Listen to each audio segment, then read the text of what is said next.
Hello students. आज हम करेंगे क्लास फोर्थ की एसएसटी की किताब हमारा भारत का पार्ट नंबर 14 जिसका नाम है पड़ोसी देश। इस पार्ट में हम भारत और उसके पड़ोसी देशों के बारे में जानेंगे। चलिए शुरू करते हैं पाठ को पढ़ना। ऋतिक के विद्यालय में एक प्रतियोगिता में दूसरे स्कूल के एक छात्र ने पड़ोसी देशों से संबंध के विषय पर चर्चा में भाग लिया। ऋतिक के स्कूल में एक प्रतियोगिता हुई थी जिसमें दूसरे स्कूल से एक बच्चा आया था और उसने भारत के पड़ोसी देशों के बारे में बताया था। ऋतिक ने अपने घर आकर अपने दादाजी से पूछा कि पड़ोसी देश किसे कहते हैं। दादाजी ने बताया कि हमारे घर के आसपास जो परिवार रह रहे हैं ये सभी हमारे पड़ोसी हैं। हम सब पड़ोसी मिलजुल कर रहते हैं तथा आपस में अच्छे संबंध हैं। हम सारे पड़ोसी मिलजुल कर रहते हैं और आपस में बड़े प्यार से रहते हैं। ऐसे ही हमारे देश भारत के आसपास सभी दिशाओं में जो देश हैं वे सब हमारे पड़ोसी हैं। दादाजी ने बताया कि हमारे देश भारत के आसपास भी जो देश हैं वो सब हमारे पड़ोसी देश हैं। फिर उन्होंने दीवार पर लटके भारत और पड़ोसी देशों के मानचित्र को दिखाते हुए कहा, भारत के सभी दिशाओं में जो देश हैं उनके नाम ध्यान से पढ़ो। फिर उन्होंने नक्शा दिखाया और ऋतिक ने मानचित्र को बड़े गौर से देखा और सबसे पहले श्रीलंका और थोड़ा रुककर मालदीव का नाम पढ़ा। ऋतिक के दादाजी ने उसकी पीठ को थपथपाते हुए शाबाशी दी और कहा, तुमने बिल्कुल ठीक बताया। दादाजी ने कहा, यह दोनों देश भारत के दक्षिण में स्थित हमारे पड़ोसी देश हैं।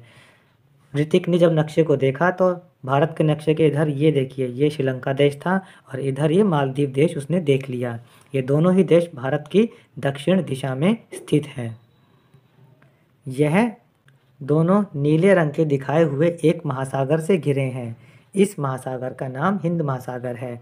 फिर दादाजी ने बताया कि श्रीलंका और मालदीव दोनों महासागर से घिरे हुए हैं और उस महासागर का नाम है हिंद महासागर। ऋतिक ने भारत की सीमा से लगे बांग्लादेश, नेपाल, भूटान तथा पाकिस्तान के नामों को पढ़कर बताया। फिर ऋतिक ने भारत की सीमा से जो सटे हुए देश थे बांग्लादेश, नेपाल, भूटान और पाकिस्तान, इनको देखा और दादाजी को बताया। दादाजी ने बताया कि ये सभी हमारे निकट पड़ोसी देश हैं, ये सभी हमारे पास के पड़ोसी देश हैं। उन्होंने कहा कि भारत के पड़ोसी देशों के बारे में अधिक जानकारी अपने अध्यापक महोदय से प्राप्त करना। फिर दादाजी ने कहा कि पड़ोसी देशों के बारे में और ज़्यादा जानकारी चाहिए हो तो अपने सर से पढ़ना। बच्चों ये चित्र देखिए, इसमें भारत के पड़ोसी देश दिखा रखे हैं।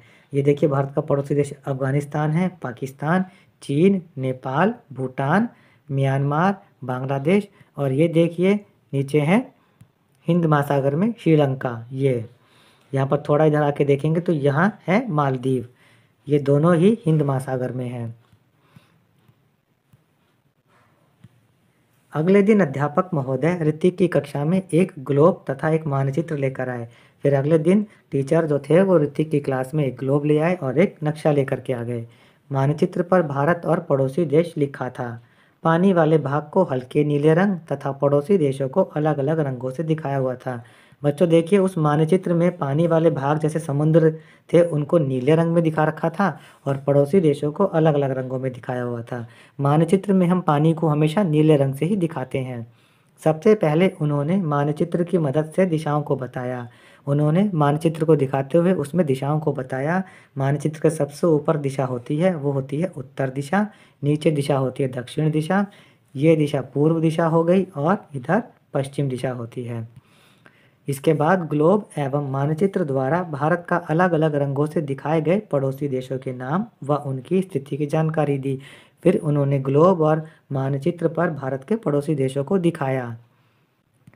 नीले रंग से दिखाए हिंद महासागर में भारत के दक्षिण में स्थित श्रीलंका तथा मालदीव को दिखाते हुए कहा कि इन दोनों पड़ोसी देशों की सीमा भारत से लगी हुई नहीं है।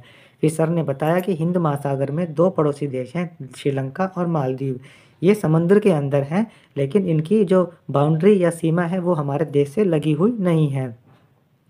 अध्यापक ने सभी बच्चों से कहा, आइए अब हम पड़ोसी देशों के विषय में और जानकारी प्राप्त करें। इसके बाद सर बच्चों को और जानकारी देने लगे। मालदीव। मालदीव छोटे छोटे द्वीपों का देश है। मालदीव छोटे द्वीपों का देश है। बच्चों, आपको द्वीप को पता ही होगा कि द्वीप किसे कहते हैं। भूमि का ऐसा भाग जो चारों तरफ से पानी से घिरा होता है द्वीप कहलाता है। तो मालदीव भी ऐसा ही एक देश है जो चारों तरफ पानी से घिरा हुआ है। यह हिंद महासागर में लक्षद्वीप के ठीक दक्षिण में स्थित है। मालदीव देश हिंद महासागर में है और ये लक्षद्वीप के दक्षिण में स्थित है। मालदीव के सभी द्वीप प्रवाल जीवों के अवशेषों से बने हैं। मालदीव के जितने भी द्वीप हैं वो सब प्रवाल जीव, जिन्हें मूंगा भी कहते हैं, उनके अवशेषों से बने हुए हैं। अवशेष का मतलब होता है किसी जीव के मरने के बाद में उसके शरीर के भाग जो बचे रह जाते हैं, उनको अवशेष कहते हैं। इन द्वीप समूहों में सुंदर मूंगा प्रजाति के जीवों को देखा जा सकता है और यहाँ पर सुंदर मूंगा प्रजाति के जीव देखने को मिलते हैं। यहाँ की सुंदर मूंगा चट्टानें व मछलियाँ प्रसिद्ध हैं। कुछ द्वीपों पर मानव निवास नहीं है और यहाँ पर कुछ द्वीप ऐसे हैं जहाँ पर कोई भी इंसान नहीं रहता। इस देश की अधिकांश जनसंख्या मुस्लिम है। मालदीव की राजधानी माले है। यहाँ विभिन्न देशों के पर्यटक इस देश की मूंगा चट्टानों एवं प्रवाल जाति के जीवों को देखने आते हैं। यहाँ पर कई सारे टूरिस्ट या पर्यटक आते हैं जो मूंगा की चट्टानों को देखने आते हैं। इस देश की मुख्य समस्या पीने के पानी की है। यहाँ पर पीने के पानी की बहुत समस्या है। मालदीव भूमध्यवृत्त या विषुवत वृत्त के निकट है। बच्चों, आपको पता होगा ये जो पृथ्वी हमने पढ़ी थी उस पर बीच में एक रेखा, काल्पनिक रेखा थी जिसको हम विषुवत वृत्त कहते थे। यह विषुवत वृत्त भूमि को 2 बराबर भागों में बांट देता है। तो मालदीव जो देश है वह इसी रेखा के पास में स्थित है और जो देश या जो जगह इस विषुवत वृत्त के पास स्थित है वहाँ पर गर्मी ज़्यादा होती है, इसलिए यह गर्म एवं उमस वाला देश है। यहाँ प्रमुख रूप से केला, पपीता, नारियल तथा शकरकंदी का उत्पादन होता है। यहाँ के निवासियों का मुख्य व्यवसाय पर्यटन, मछली पकड़ना तथा नारियल के फलों को इकट्ठा करना है। यहाँ के लोग क्या करते हैं? मछली पकड़ते हैं या नारियल के फलों को इकट्ठा करते हैं। यहाँ नौका निर्माण यानी नौका बनाना, होजरी मतलब कपड़े का काम तथा हस्तशिल्प उत्पादों का उत्पादन होता है। हस्तशिल्प उत्पादों का मतलब होता है कि ऐसी चीज़ें जो हाथों से बनाई जाती हैं। तो यहाँ के लोग हाथों से भी कई सारी चीज़ों को बनाते हैं। आइए अब दूसरा देश देखते हैं, श्रीलंका। श्रीलंका भी एक सुंदर द्वीपीय देश है। द्वीपीय देश का मतलब है यह भी चारों तरफ पानी से घिरा हुआ है। इसे पूर्व का मोती कहते हैं। यह भारत के दक्षिण में हिंद महासागर में स्थित है। यह बच्चों भारत का दक्षिण भाग है और यहाँ पर यह नाशपाती की आकृति जैसा श्रीलंका देश है। श्रीलंका की आकृति नाशपाती के आकार जैसी है। भारत तथा श्रीलंका के बीच अनेक छोटे छोटे द्वीपों की श्रृंखला है। बच्चों, ये भारत का दक्षिणी हिस्सा है और ये श्रीलंका है। इनके बीच में यहाँ पर बहुत सारे छोटे छोटे द्वीप हैं। श्रीलंका भूमध्य वृत्त के निकट स्थित होने के कारण यहाँ पूरे वर्ष गर्मी रहती है। श्रीलंका भी भूमध्य वृत्त या विषुवत वृत्त के पास है, इसीलिए यहाँ पर पूरे साल गर्मी रहती है। श्रीलंका का दक्षिणी भाग एक पहाड़ी क्षेत्र है। श्रीलंका का जो ये दक्षिणी भाग है यहाँ पर पहाड़ हैं, जबकि उत्तरी भाग विशाल सपाट मैदानी है और ये उत्तरी भाग में मैदान है, यानी यहाँ की भूमि समतल है। इस देश के दक्षिण पश्चिम तथा मध्य क्षेत्र में मानसून द्वारा वर्षा होती है।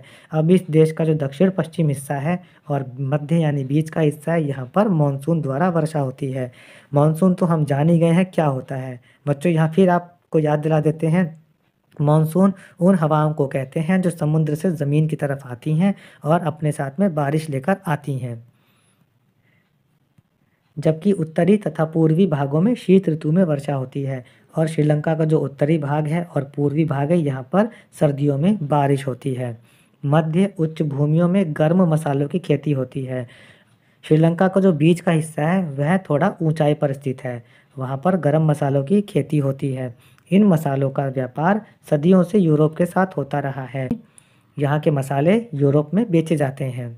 यहाँ पर चाय और रबड़ की कृषि भी होती है। यहाँ पर चाय और रबड़ की खेती भी की जाती है। इस देश में दुनिया के कुछ सबसे अच्छे चाय के बागान हैं और श्रीलंका में ही दुनिया के सबसे अच्छे चाय के बागान भी मिलते हैं। चाय के बागान का मतलब होता है वो बड़े बड़े भूमि के भाग जहाँ पर चाय की खेती की जाती है, उन्हें हम बागान कहते हैं। श्रीलंका के उत्तरी भाग में समुद्र से मोती निकालने का काम भी होता है। अब श्रीलंका के उत्तरी भाग में समुद्र से मोती निकालने का काम किया जाता है। श्रीलंका में अधिकांश निवासी बौद्ध धर्म को मानते हैं। यहाँ के रहने वाले ज़्यादातर लोग बौद्ध धर्म मानते हैं। कोलंबो यहाँ की राजधानी तथा सबसे बड़ा बंदरगाह भी है। श्रीलंका की राजधानी का नाम कोलंबो है और यह एक सबसे बड़ा बंदरगाह भी है। बच्चों, बंदरगाह आपको पता है, बंदरगाह समुद्र के तट पर एक ऐसा स्थान होता है जहाँ पर पानी के जहाज़ आकर रुकते हैं। उन पर हम माल भी लाद सकते हैं और वहाँ पर उन जहाज़ों से माल को उतारते भी हैं। यहाँ के निवासियों का प्रमुख व्यवसाय कृषि है। अधिकतर लोग यहाँ पर कृषि या खेती करते हैं। चावल यहाँ की मुख्य फसल है। देश की आय का प्रमुख स्रोत चाय है और यहाँ पर चाय बहुत बड़े लेवल पर बेची जाती है। कैंडी यहाँ का आधुनिक नगर है जो श्रीलंका के मध्य क्षेत्र में पहाड़ी पर बसा है। कैंडी यहाँ का एक नया नगर है, एक नया बसा हुआ शहर है जो कि एक पहाड़ी पर बसा हुआ है। श्रीलंका के प्रमुख उद्योगों में कागज़, रबड़ उत्पाद, कपड़ा, सीमेंट तथा चीनी है। श्रीलंका में जो बड़ी बड़ी फैक्ट्रियाँ हैं वो ज़्यादातर कागज़ की, रबड़, कपड़ा, सीमेंट और चीनी की हैं। आइए अब देखते हैं भारत का एक और पड़ोसी देश जिसका नाम है बांग्लादेश। बांग्लादेश भारत के पूर्व में स्थित निकट पड़ोसी देश है। बांग्लादेश की स्थिति भारत के पूर्व में है, यानी ईस्ट में है। यह 3 तरफ से भारत के साथ सीमा बनाता है। बच्चों देखिए, ये जो है बांग्लादेश है, यहाँ पर 1, 2 और 3, इन तीनों तरफ भारत देश की सीमा बनती है। और यहाँ पर नीचे की तरफ जो है, यहाँ पर बंगाल की खाड़ी है। दिए गए मानचित्र को देखकर बताइए भारत के कौन कौन से राज्य बांग्लादेश के साथ सीमा बनाते हैं। अब बच्चों, आप मानचित्र को देखिए और यह पता करके देखिए कि भारत के कौन कौन से राज्य हैं जो बांग्लादेश के साथ लगे हुए हैं। बांग्लादेश एक समतल मैदानी देश है जो बहुत ही उपजाऊ है। यहाँ पर समतल मैदानी देश है, यानी यहाँ की भूमि एक सपाट या समतल है, ऊबड़ खाबड़ नहीं है और यहाँ की ज़मीन बहुत उपजाऊ है। केवल पूर्व में चिटगांव के पास ही पहाड़ियाँ हैं। बांग्लादेश के पूर्वी भाग में कुछ पहाड़ियाँ भी हैं। बांग्लादेश में सुंदरवन डेल्टा है। इसका अधिकांश भाग बांग्लादेश में तथा कुछ भाग भारत में है। बांग्लादेश में सुंदरवन डेल्टा भी है और इसका थोड़ा सा हिस्सा हमारे भारत देश में भी है। यह अत्यंत उपजाऊ होने के कारण सघन जनसंख्या वाला देश है। अब सुंदरवन डेल्टा बहुत उपजाऊ ज़मीन है, इसीलिए यहाँ पर खेती अच्छी होती है और खेती ज़्यादा होने के कारण ही यहाँ पर बहुत ज़्यादा लोग रहते भी हैं। बांग्लादेश गर्म एवं उमस वाला देश है। यहाँ काफ़ी वर्षा होती है। वर्षा ऋतु में आमतौर पर बाढ़ आ जाती है। कभी कभी यहाँ बारिश पे बाढ़ भी आ जाती है। यहाँ जूट की खेती बहुत होती है। यहाँ की अधिकांश जनसंख्या ग्रामीण है। यहाँ के ज़्यादातर लोग गांव के रहने वाले हैं। इनका मुख्य व्यवसाय कृषि है, यानी यहाँ के ज़्यादातर लोग खेती करते हैं। इस देश की प्रमुख फसलें चावल तथा जूट है। यहाँ पर चावल और जूट बहुत ज़्यादा उगाया जाता है। जूट इस देश की महत्वपूर्ण नकदी फसल है। बच्चों, नकदी फसल का मतलब होता है ऐसी फसल जिसको बेच करके किसान पैसा कमाते हैं। तो यहाँ पर जूट बहुत ज़्यादा बेचा जाता है जिससे किसानों को पैसा मिलता है और इसीलिए जूट यहाँ की एक बहुत महत्वपूर्ण नकदी फसल है। यहाँ की राष्ट्रभाषा बंगाली है। इस देश में अधिकांश जनसंख्या मुस्लिम है। हिंदू तथा ईसाई भी यहाँ निवास करते हैं। हिंदू और ईसाई भी यहाँ पर रहते हैं। यहाँ नदियों का प्रयोग प्रमुख रूप से आने जाने में किया जाता है। यहाँ पर आने जाने में अधिकतर इस्तेमाल नदियों का किया जाता है क्योंकि यहाँ पे नदियों का पानी बहुत ज़्यादा रहता है और इसलिए लोग कहीं भी आने जाने के लिए नदियों में नावों का इस्तेमाल करते हैं। यहाँ के बाघ बंगाल टाइगर के नाम से विश्व प्रसिद्ध हैं। यहाँ के बाघों को बंगाल टाइगर के नाम से जाना जाता है। बांग्लादेश की राजधानी ढाका है और यहाँ पर जो बड़ी बड़ी फैक्ट्रियाँ हैं वो जूट की हैं, कागज़ की हैं, चीनी की हैं, सीमेंट की या उर्वरक की यानी खाद की हैं। अगला देश है नेपाल। नेपाल हिमालय पर्वत की गोदी में बसा हमारा निकट पड़ोसी देश है। हिमालय पर्वत के नीचे नेपाल बसा हुआ है। भारत और नेपाल के बीच बहुत पुराने संबंध हैं। यह भारत के उत्तर दिशा में स्थित स्थलबद्ध देश है। भारत के उत्तर दिशा में ये देश है और यह एक स्थलबद्ध देश है। बच्चों, स्थलबद्ध देश का मतलब होता है ऐसा देश जिसके चारों तरफ ज़मीन ही ज़मीन हो। नेपाल के पश्चिम भारत का उत्तराखंड राज्य तथा पूर्व में सिक्किम राज्य है। अब नेपाल के पश्चिम में उत्तराखंड राज्य है और पूर्व में सिक्किम राज्य है। दक्षिण में बिहार तथा उत्तर प्रदेश राज्य हैं। हिमालय की सबसे ऊंची श्रृंखला नेपाल की उत्तरी सीमा बनाती है और ये नेपाल देश के उत्तर में हिमालय पर्वत हैं। एवरेस्ट शिखर दुनिया का सबसे ऊंचा शिखर है। दुनिया का सबसे ऊंचा पहाड़ एवरेस्ट भी नेपाल देश में ही आता है। नेपाल का दक्षिणी भाग तराई क्षेत्र है। दक्षिणी भाग नेपाल का जो है वो एक मैदानी इलाका है। यह गर्म, आर्द्र व दलदली है। इस क्षेत्र में रेल मार्गों का अधिक विकास न होने के कारण यहाँ सड़क मार्गों तथा हवाई जहाज़ का प्रयोग होता है। बच्चों, नेपाल में रेल का ज़्यादा विकास नहीं हो पाया। यहाँ पर रेल की पटरियाँ बहुत कम हैं, इसीलिए यहाँ पर या तो सड़कों का इस्तेमाल होता है या फिर लोग हवाई जहाज़ से एक जगह से दूसरी जगह पर जाते हैं। तराई क्षेत्र में घने जंगल हैं। भारत की तरफ से तराई क्षेत्र पार कर नेपाल पहुँचना कठिन है। भारत की तरफ से हम तराई क्षेत्रों को पार करके नेपाल जाएंगे तो बहुत कठिनाई होगी। आज भी लुम्बिनी वन, जहाँ गौतम बुद्ध का जन्म हुआ था, काठमांडू पहुँचने का मुख्य रास्ता है। बच्चों, नेपाल में एक जगह है लुम्बिनी वन, वहाँ पर गौतम बुद्ध का जन्म हुआ था और वहीं से होकर के हम काठमांडू पहुँच जाते हैं। नेपाल की राजधानी काठमांडू है और यहाँ पर पशुपतिनाथ मंदिर है जो बहुत प्रसिद्ध है। नेपाल की कर्णाली, गंडक तथा कोसी आदि प्रमुख नदियाँ हैं। नेपाल में बहने वाली नदियाँ हैं कर्णाली, गंडक और कोसी। ये सभी दक्षिण दिशा में बहकर भारत में प्रवेश करती हैं। ये नदियाँ नेपाल से बह कर के भारत में प्रवेश कर जाती हैं और अंत में गंगा में मिल जाती हैं। भारत में जब ये आती हैं नदियाँ तो ये गंगा नदी में मिल जाती हैं। नेपाल की नदियों की चौड़ी घाटियों में सीढ़ीनुमा खेतों पर खेती की जाती है। अब नेपाल में जो नदियाँ हैं वो घाटी बनाती हैं। घाटी बच्चों इस तरह है, ये ऊंची ज़मीन इस तरफ होगी और यहाँ ऊंची ज़मीन होगी। इनके बीच में जो नीची ज़मीन होगी इसको हम घाटी कहते हैं। यहाँ पर खेती की जाती है और जब खेती की जाती है तो यहाँ पर ये सीढ़ीनुमा खेत बना दिए जाते हैं। मान लीजिए ये कोई ढलान है तो हम यहाँ पर काट के इस तरीके से सीढ़ीनुमा खेत बना देते हैं और इन पर हम खेती कर लेते हैं। यहाँ के अधिकांश लोग गाँवों में रहते हैं। यहाँ के गांव नदी घाटियों तथा पर्वतीय ढालों के सहारे दूर दूर तक फैले हुए हैं। बच्चों, यहाँ के गांव पहाड़ों और उनकी घाटियों के बीच में बसे हुए हैं। नेपाल के लोगों का मुख्य व्यवसाय कृषि है। ज़्यादातर लोग यहाँ पर कृषि या खेती करते हैं। यहाँ की प्रमुख फसल चावल है। चावल बहुत ज़्यादा होता है यहाँ। ऊंचे पर्वतों तथा इनके फैलाव के कारण यहाँ वर्षा बहुत होती है और यहाँ पर ऊंचे ऊंचे पहाड़ होने के कारण बारिश भी बहुत होती है। नेपाल की ऊंची पर्वत चोटियों और गहरी घाटियों को देखने के लिए दुनिया के देशों से पर्वतारोही आते हैं। नेपाल में ऊंचे पहाड़ों को देखने के लिए दुनिया भर से लोग आते हैं और जो लोग पहाड़ों पर चढ़ते हैं उन्हें हम पर्वतारोही कहते हैं। यहाँ के शेरपा पर्यटकों को पूरी मदद करते हैं। यहाँ के कुछ लोग हैं जिन्हें शेरपा नाम से जानते हैं, वो इन घूमने वालों की पूरी मदद करते हैं। नेपाल के तेंजिंग पहले शेरपा थे जो दुनिया के सबसे ऊंचे एवरेस्ट पर्वत शिखर पर चढ़े थे। नेपाल की अधिकांश जनसंख्या हिंदू है। यहाँ दशहरे का त्यौहार बड़ी धूमधाम से मनाया जाता है।